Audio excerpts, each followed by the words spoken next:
Righto, we're back for another episode of the Lakers Fast Break podcast. It's Gerald Glassford coming right back at you here from Lakers Fast Break, Pop Culture Cosmos, Inside Sports Fantasy Football, and Game Source. We truly appreciate everyone out there listening to all of our great shows. And if you can, please give us that 5-star review on Apple Podcasts.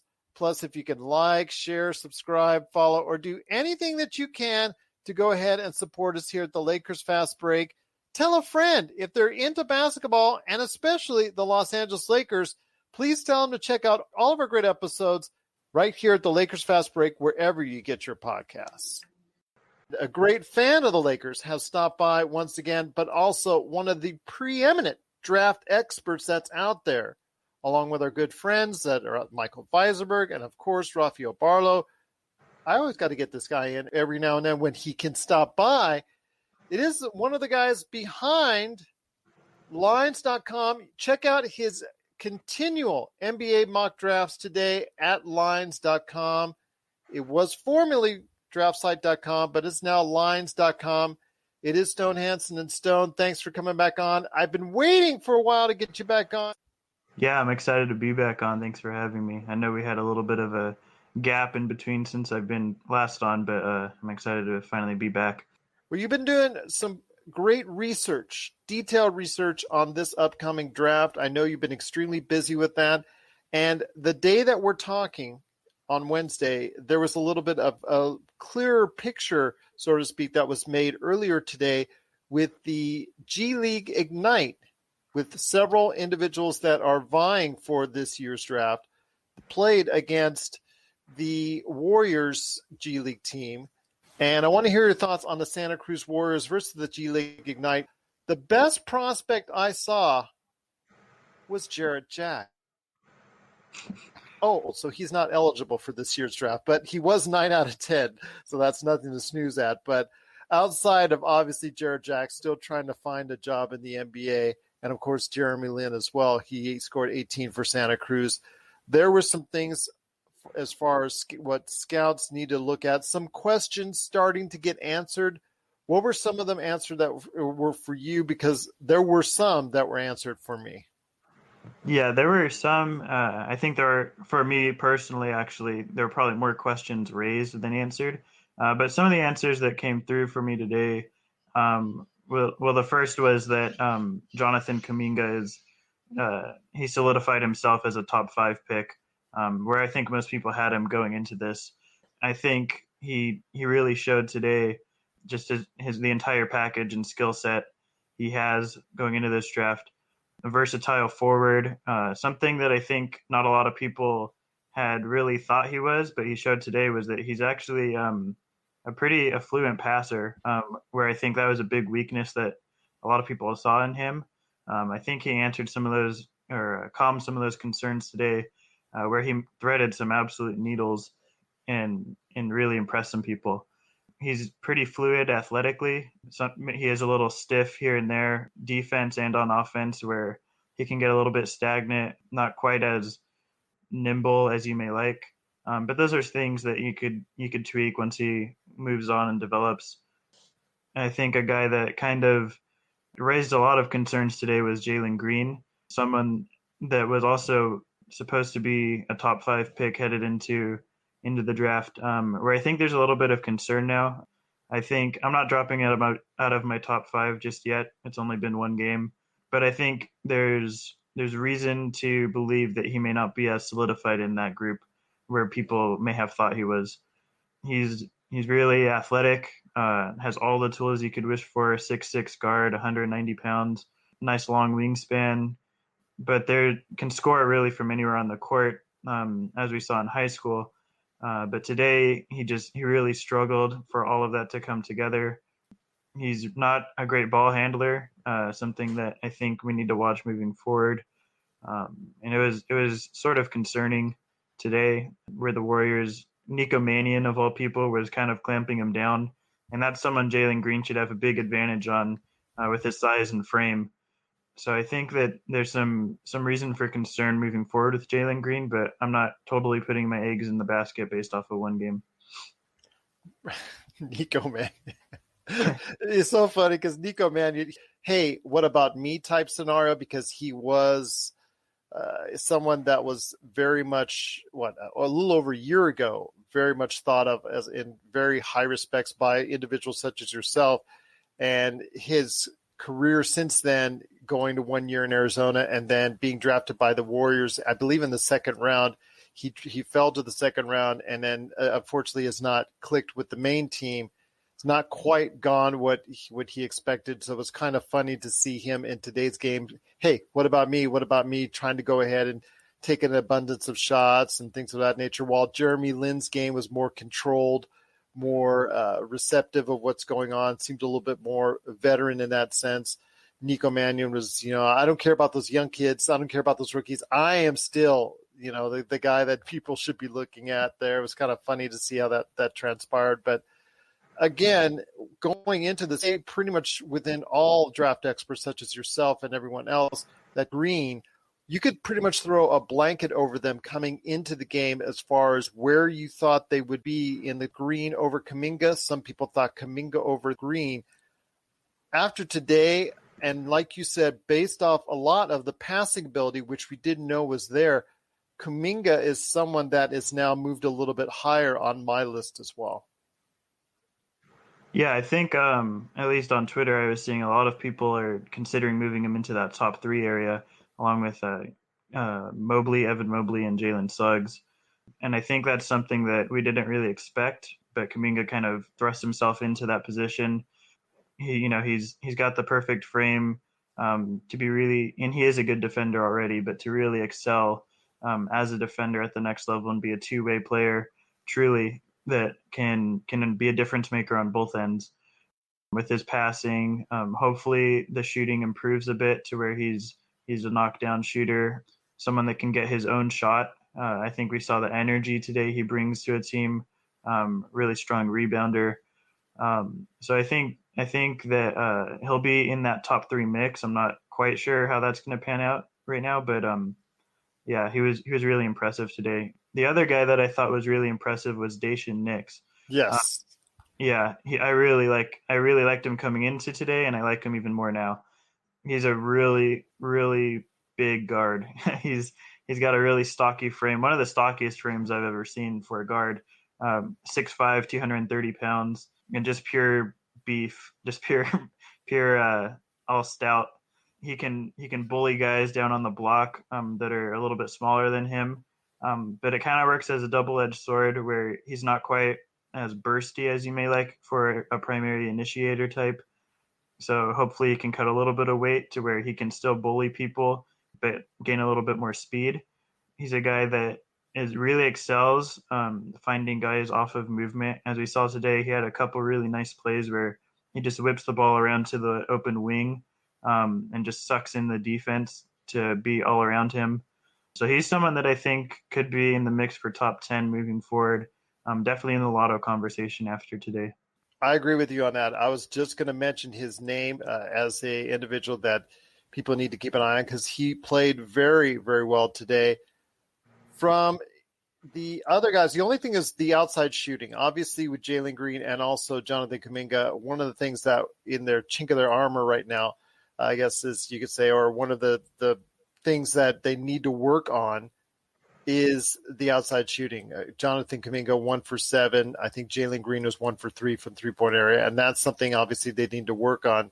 Your thoughts on that? I mean, it just seems like if there's anything that they need to start first and foremost is to try and develop that outside shot because we're seeing it how important it is in today's NBA. Yeah, definitely. I think that's one area Knicks has above both of those guys is he's already a pretty formidable shooter from outside. With Jalen Green, I think it's less of a concern than Kuminga. I think Green is a better shooter than what he showed today, a better player than what he showed today, just based off of what he has done in high school. He's a guy that previously coming into today was pretty much can get his shot from wherever he wanted, wherever on the court, whether it be mid-range, 3-point, or inside the arc in the paint. So I think that's less of a concern moving forward. I like his shooting mechanics a lot, and I think he can be a pretty respectable shooter at the next level. With Kuminga, I think it's definitely a bit more of a concern. His shot isn't isn't really a quick trigger shot, a little bit flat sometimes. He struggles to get his own shot from beyond the arc, I think, a little bit more than Green. So I think that's something to keep an eye on with him. But pretty much everything else he showed today, he almost showed that he doesn't almost need a shot because of how energetic and how smart he is within the paint and the footwork and everything like that. Anyone else stand out? I know that a lot of veterans played. Anyone else that might have actually garnered a glimpse? Because a lot of the I say prospective rookies, I should say, they didn't get a chance to play. But was there anyone else that stuck out? I think Isaiah Todd was someone that people had a bit of an eye on coming into this season for the G League. Someone that was in his earlier high school, like around sophomore or junior. I think a lot more people were higher on him. Towards his senior year, he fell off a bit. I'm not quite sure if he'll be a draftable guy or not yet. He'll probably get drafted just because of his pedigree and kind of what he's shown before. But he's a stretch big, around 6'10", 6'11", pretty skinny frame. He does struggle to shoot, which is ironic for his kind of archetype being a stretch big. He's not really great at getting his own shot. I think we saw today, though, there was some optimism defensively. There are a couple instances where Jeremy Lin would try to probe into the paint, and Isaiah Todd just wasn't letting him, which is pretty impressive since Lin is a really crafty guard and Isaiah Todd's a pretty tall, lean guy and was able to be nimble enough to keep him out on the perimeter instead of the paint.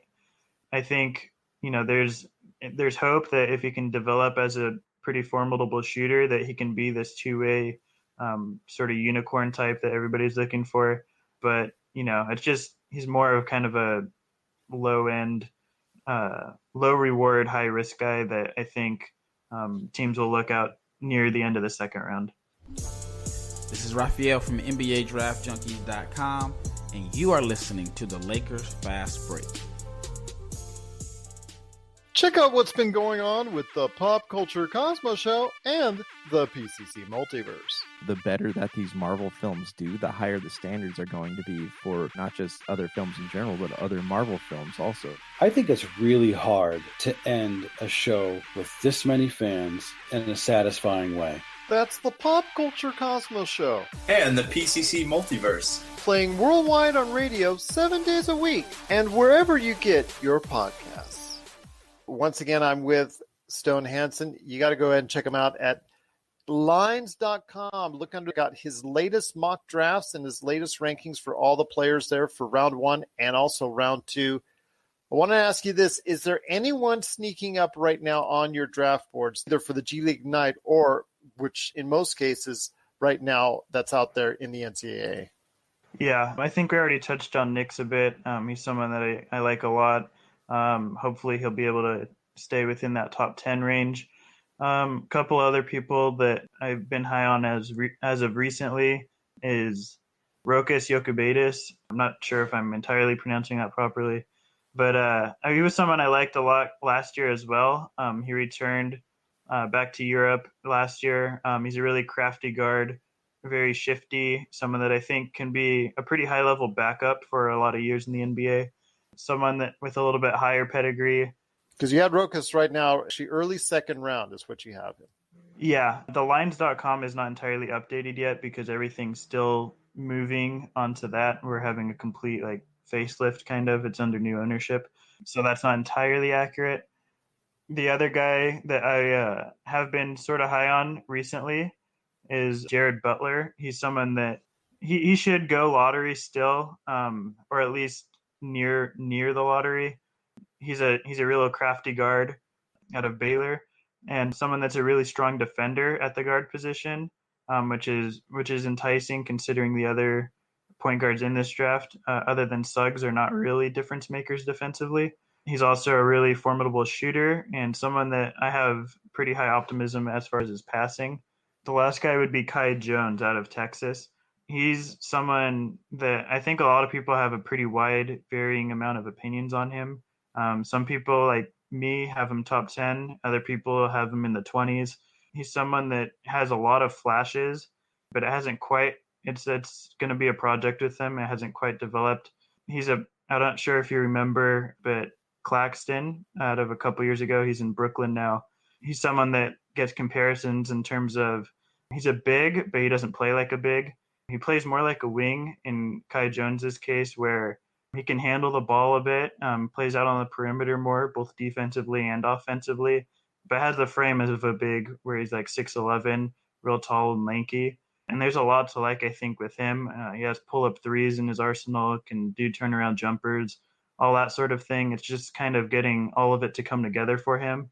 And I'm pretty high on in terms of that actually coming to fruition. The reason why I want to ask you about him is that he's not the individual that's looked on the most at that Texas team. Greg Brown seems to be the one that, because of his athleticism, that seems to be looked on the most.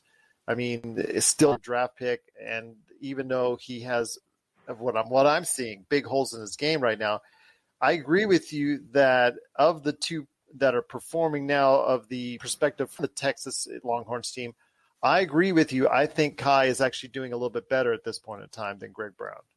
Yeah, I'm actually not too in on Brown. As you said, there's already some major holes in his game. Shooting, decision-making, passing, all of those being the case. I think the last I checked, he had like 30 turnovers and 2 assists this season, which is a major, major red flag. But he got one more. He got one more. Wow, okay. Yeah. The athleticism is something. He's probably the most athletic guy I've seen other than Zion. He's just insanely athletic. But it's like, how much does that really mean if you don't have a skill set to go along with it? Something that Draft Twitter has kind of put in their dictionary, if you will, is functional athleticism, which is how you can have this athleticism, but do you know how to use it functionally? Do you know how to use your length, speed, vertical to kind of get you places and get an advantage over your opposition? And that's something I think Jalen Green today we saw struggled with, and I think that's something moving forward Greg Brown may struggle with. But there is room for optimism there with him. I just prefer Kai Jones in terms of the skill set that he brings, both as a shooter and as a defender on the perimeter, which is something you rarely see for guys his size. I can see why you're interested in what Jared Butler has to offer, because obviously he has helped lead Baylor to a number 2 ranking and an undefeated record. I mean, there's much there to like, and I've seen him play, and he's been very impressive. So I agree with you, man. I think his stock is going to continue to rise as far as the draft is concerned as we get closer. I know you said you have him right now listed on lines, but it's going to probably have a feeling to be moving up from where it's listed right now on lines.com from 17 to, like you said, somewhere maybe creeping up into the top 10 at some point in time, as well as what we see from Daishen Nix, who right now you have targeted for the Lakers spot at 27. I think that he won't, after today's game, won't be at number 27, rest assured. Yeah, I wish, but I don't think that's happening. I don't think that's happening either. But Stone, I want to talk to you a little bit more about the NBA itself, because obviously as a humongous Lakers fan as I am, I mean, you're seeing the team going through the motions, I should say, because, they're getting by with what they can. You see the flashes like we did in that second half versus Denver, and you see the flashes every now and then. How excited right now are you over the Lakers at this point in time? Because I know for other people, for me, it's kind of mixed, because I just think that they're floating in and out of games, and that concerns me. Yeah. For me personally, I'm not too concerned moving forward. There's a lot of factors, I think. They, along with the Heat, had the shortest amount of days in between seasons of any NBA teams. So there wasn't a whole lot of time to recover. I think some of it's just fatigue. Some of it is just they kind of know, I think, that they have the talent to, once they get to the playoffs, make more of a difference there. So I think, as you said, they are kind of going through the motions a bit. But it's not too concerning for me, because I know when we do get to the playoffs, there's a whole nother level to them that they can accomplish. Well, I'm hoping for good things continuously for the Lakers. They are second in the NBA overall record. But before we head on out, my friend, I want to hear your thoughts on some NBA surprising teams, whether it's in a bad or good way, just any teams that stick out to you as far as, you know what, I did not expect that to happen. Yeah, well, you already mentioned the Lakers were second, and I think the obvious choice here is who's in first, which is the Utah Jazz. I don't think people really expected them to be this good in terms of offense and defense. I'm not sure if you caught the game last night, but Donovan Mitchell against the Celtics was just unbelievable. And they're a team that does sort of concern me now a little bit moving forward. They look more real than they have in the past couple of years during the regular season. They've always performed pretty well in the regular season, but this feels a little bit different for me. They just feel like they've finally like this is their time, and they've kind of been able to put everything in motion in terms of making a deep playoff run. The other teams that have been a little bit of a disappointment, I think, have been the Sacramento Kings defensively. Offensively, they've been amazing. Defensively, it's a mess there. And I think the Mavericks have really disappointed a lot of people, I think. Luka, we kind of thought would take that step forward and maybe push the Mavericks into a top 4 or 5 seed. And that hasn't been the case. They're actually near the bottom so far. A lot of it has to do with injuries to Porzingis, I think. He's finally kind of getting back and rounding into full form. But defensively, they're atrocious. And for a Rick Carlisle team, it's pretty unprecedented. I'm not really sure what the answer is for them because their whole team just seems unmotivated to play defensively. So I think their big concern is just making the playoffs at this point. I'm not sure they're even guaranteed to get that far. Knicks fans are probably happy because they own their pick this year. Yeah, they're a team that concerns me. And then again, on the optimistic side would be the Knicks. I think they've played it a lot better than people had expected. Nobody expected the Knicks to be in the playoff hunt, and they have, thanks to Julius Randle, mostly former Laker, who's really just been amazing this year as a facilitator because they really don't have one, a rebounder, scorer, really doing it all. RJ Barrett's taken a big step forward. He was pretty atrocious last year, honestly, but this year he seems like a solid NBA player. Still struggles shooting and all that, but a better passer and defender than he was last year. And now they have Derrick Rose, so we'll see what they can do. I think that stunts the growth for Emmanuel Quickly, who I have number 3 right now in my Rookie of the Year voting. Yeah, I'm not big on the move. Not so much because of that, because I think you can sell off Elfrid Payton for maybe a future first round pick or a couple seconds at the trade deadline. But for the pure fact that he'll probably help them win games, and I'm not entirely sure that's the best route for them to go where they're at. If you have the opportunity this year to possibly land 2 top 5 picks with the Mavericks and their own pick, I think that's the route they should be going. And I'm not really sure why they're trying to win games at this point because it really doesn't benefit them all that much in the long term. Well, there I agree with you, but again, telling these guys not to play hard or not to play well, especially under Tom Thibodeau in his first year, and he's going to wear these guys out playing the starters close to 40 minutes each and every game. That's his persona non grata there for you as far as usually is concerned. But Emmanuel Quickly, I mean, someone who I had thought maybe might be on the edge of the first round. I thought someone that, people should really in fact, the Lakers, I thought they should take a look at him at that point in time. Not as many people were as high on him. I'm glad to see him performing well above everyone's expectations. Fearless shooter when he's given the opportunity. So it's nice to see that on the Knicks, they've given him that kind of opportunity, totally outplaying Obi Toppin and all the Obi Toppin fans that are out there. I'm sorry to say that, but I still think it's kind of, even though they can play them on the court together, I still think it kind of hurts his development, which, like you said, they should be developing the youth and focusing on that more than just trying winning games. Yeah, and I think they have the opportunity to kind of kill 2 birds with 1 stone, no pun intended. And I think they can develop their youth where they played Obi Toppin a bit more, even though I'm not too high on him, but you can at least give him more minutes. Emmanuel Quickly, play him over Elfrid Payton, give the young guys a bit more run. And, it kind of does suppress their chances of winning a little bit because I think Elfrid Payton and Derrick Rose are, at this point, probably better players than those guys and will lead to a little bit more wins. I think it's in their best interest to play the young guys because it gives them more run, more development time, and it also prevents them a little bit from winning more and going up those standings, hurting their lottery pick chances. But don't ever tell a Knicks fan to be behind Knicks not winning after so many years of failure and so many years of disappointment. So I'm not going to say that out loud. It is a smarter move to go ahead and do that. But again, you got to be happy for these long-suffering Knicks fans that they finally have a team that can maybe sneak into the play-in game. And who knows from there. Oh yeah, I think that Knicks fans don't even care about that point at this point in time. They just want any sort of taste of the playoffs. And I do feel happy for them in that perspective, but I just fear that it won't last too long. And you mentioned the Sacramento Kings. Their offense is great and the defense is suspect.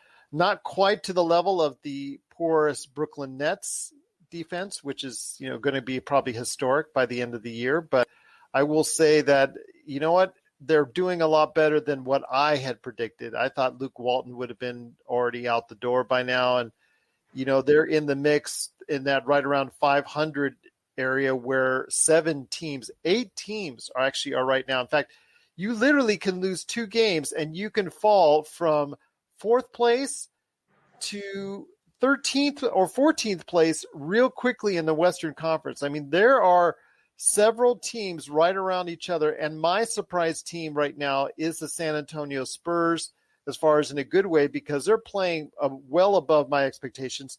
San Antonio, which I didn't think that youth movement would actually be at this stage or at this level yet for Greg Popovich, but he is going ahead and doing a great job of getting these guys to play. And the grizzled veterans that should all be on the trading block are instead proving to be, especially in DeMar DeRozan's case, developing their games even more to where they're able to go ahead and be a better fit for the team. But yes, Sacramento's playing above their heads.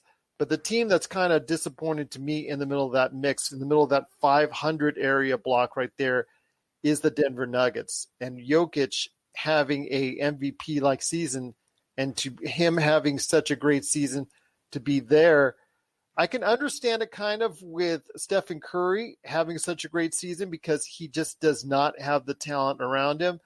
With Denver, they're just, a few months away from being in a Western Conference Finals, even though Jokic is at playing like MVP level. Yeah, Jokic is playing out of his mind right now. It's really crazy what he's doing. Had that massive 50-point game the other night. But yeah, Denver's been fairly disappointing. I think some of it comes back to injury. Michael Porter Jr. has been out a little bit. They've had some smaller injuries. I think Gary Harris lost a couple games. But yeah, they've been fairly disappointing outside of Jokic. Jamal Murray's had a really slow start to the season. He's finally picking it up a little bit, but he's not quite where you want him to be after you saw that incredible playoff run he had in the bubble. You were kind of hoping he would pick up where he left off, and that hasn't been the case. I think they're a team you could see taking a big swing at the trade deadline, someone that, in hopes of making themselves real contenders, maybe moving on from Michael Porter Jr. and a couple other pieces to find that make that big 3 in the Western Conference. So we'll see what they do. But so far it's been kind of an unpleasant start to the season for them outside of Jokic. But yes, there are literally about 10 teams right now, all within the mix, within 3 or 4 games of each other. And all it takes is one big swing, one way or the other, and they can go anywhere in the Western Conference, seemingly from 4th to 14th in a matter of days. 1 week they're 4th, 1 week they're 14th. So we're seeing that right now. So all the teams that we say are disappointing can be at or near the top of the Western Conference. And so it's very interesting to see where that mix is. Eastern Conference, that's a little bit rougher from there. It looks like it's a 2-team race right now between Milwaukee and also Philadelphia. We're signaling the ref for a quick timeout, but we'll be back with more of the Lakers Fast Break podcast. Hey, Lakers fans. Looking for the best place to go for up-to-date news, information, original videos, articles, podcasts, opinion pieces, and discussions about the world champion Los Angeles Lakers? Well, look no further than Lakerholics.com. With a legion of followers always there talking about everything Lakers and the NBA, There's no better place to go to share your fandom as the team heads toward another championship run. So stop by and be part of the conversation today at Lakerholics.com. But before we head on out, Stone, you've been such a great guest as always. I love my time speaking to you, talking about the draft, talking about the Lakers, go Lakers, and also everything else going on with the NBA. But you got to give everyone an update on where to check out your work each and every time out, and how can they follow you on social media? Yeah, so right now, as you said, I'm with Lines.com. We're going through some changes because of new ownership, so not everything is completely updated yet. I'll be able to tweet that out once everything's done and set and ready to go. But for now, you can follow me at report_court on Twitter. I pretty much share all my thoughts and opinions during the games that I watch for scouting purposes, so you can kind of see where I stand with different prospects and what I think about them, along with some NBA stuff and Lakers stuff as well. So, yeah, that's where you can find me. Report_court on Twitter. That's report_court on Twitter. Catch him today. I always love his comments on what's going on as far as the draft is concerned. And, of course, I don't mind at all when he talks about the Lakers. And as a fellow Lakers fan, it's always great to talk to you, my friend. I hope the interim in between the time you and I speak is going to be a little bit shorter next time around, because I always love your insight. I always appreciate your insight going forward. I know I'm going to have back on Mikey V. I know I'm going to have back on Rafael Barlow, who is bicycling somewhere in the United States, as you and I follow on Twitter and social media. But all the best to both those guys. But Stone, continued safety, continued health for you, my friend. I do need these, like I said, get back with you very soon whenever you can come back on by the Lakers Fast Break podcast. Sounds good. I'm looking forward to it. As am I, my friend, as am I. Once again, it's Stone Hansen from Lines.com. Check out his work as it's being updated today on the NBA draft at Lines.com. Well, Stone, it's been great having you once again, and I look forward to bringing you back right here at the Lakers Fast Break Podcast.